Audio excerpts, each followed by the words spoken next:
the 76ers began a short road trip against Miami Heat. The Sixers are back to winning. After their recent 7-game win streak came to an end against the Hornets earlier this week, they turned things around with a comfortable 111-99 win against the Celtics on Friday night. Philly played some sharp defense. Joel Embiid had no trouble putting up 25 points with 13 rebounds and 6 assists. And Tyrese Maxey had one of the best shooting nights of his young career with 23 points and 5 of 7 shooting from 3 to help lead the way. On Saturday, to finish off their back-to-back, the Sixers will be taking on the Heat. Who've won 4 straight games and 9 of their last 11. Miami is also coming off a win on Friday, after beating Atlanta 124-118. The Heat have played admirably well while dealing with various player absences, and 2 of their stars, Jimmy Butler and Bam Adebayo, both missing significant time this season. Despite all that's been against them, the Heat still sit at second place in the Eastern Conference at 27-15, and rank second in offensive rating and 8th in defensive rating. They've had plenty of role players provide solid minutes, from Caleb Martin to Max Strus and PJ Tucker, who's fit in seamlessly at both ends of the floor. Tyler Herro is also having a career year with his increased production,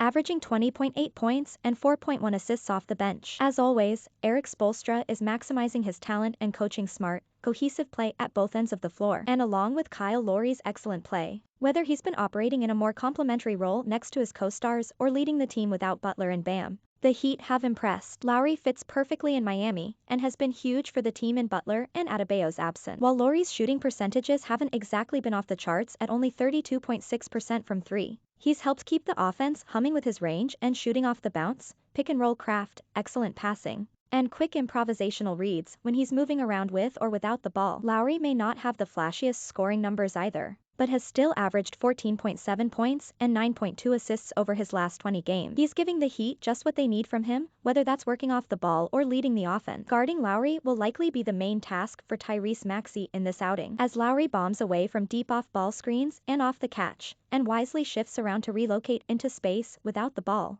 Maxey will have to be alert and active to him in check. The Sixers will also be tasked with handling Butler, who returned on Friday against Atlanta with 23 points, 10 assists and 2 steals after missing 3 games with an ankle injury. Butler has been phenomenal since arriving in Miami, and his two-way play has been impressive yet again this year when he's been available. We all know how he thrives getting downhill and playing physically through contact to get to the rim and draw a ton of fouls. If Matisse Thybulle spends most of the game guarding Butler, avoiding too many fouls and not getting overpowered on drives will be the main test. One advantage the Sixers should have in this game is Embiid's matchup, which, admittedly, is usually the case. After Dwayne Dedmon started at center most of last month, with Adebayo sidelined, rookie 7-footer Omer Yurtseven entered the starting lineup on December 26th, and has been fairly productive as a rebounder, roller, and occasional passing hub/handoff screener. Embiid should be able to assert himself attacking the rim and getting to the free throw lines though. With the Heat's defense, depth, and an offense led by Lowry, and now Butler again, Saturday's matchup will be the toughest the Sixers have had in a while. Game info: Who? Philadelphia 76ers vs. Miami Heat. When? 8 p.m. Eastern Time, January 15, 2022. Where? FTX Arena, Miami, Florida. Watch: NBC Sports Philadelphia Plus. Radio, 97.5 The Fanatic. Follow at Liberty Ballers.